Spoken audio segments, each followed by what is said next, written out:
പ്രിയമുള്ളവരെ, ജാതി വ്യവസ്ഥ നമ്മുടെ നാട്ടിൽ ഇപ്പോഴും നിലനിൽക്കുന്നു എന്നുള്ളതാണ് സത്യം.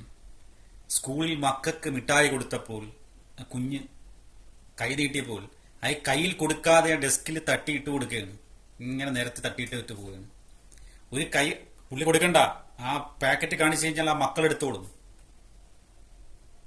ഒന്ന് തൊട്ടാൽ തെറിക്കുന്ന ഈ എന്താ സിംഹാസനോ എന്താ അതിന് പറയുക, അതാണെങ്കിൽ പോട്ടടോ.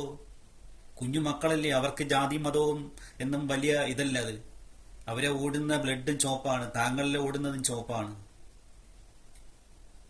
ഈ കാലഘട്ടത്തിൽ ഇങ്ങനത്തെ ആൾക്കാരുണ്ടല്ലോ എന്നാണ്.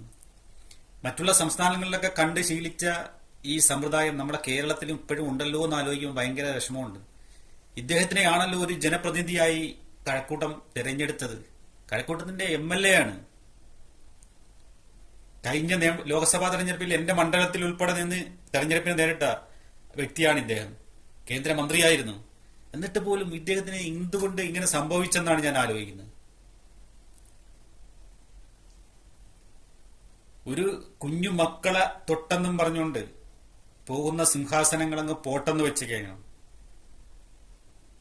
എന്തായാലും ഭയങ്കര ദയനീയമായി പോയി. ആ രംഗം കണ്ടപ്പോൾ ഒന്ന് പ്രതികരിക്കണമെന്ന് തോന്നി. എല്ലാവർക്കും നല്ലത് വരട്ടെ.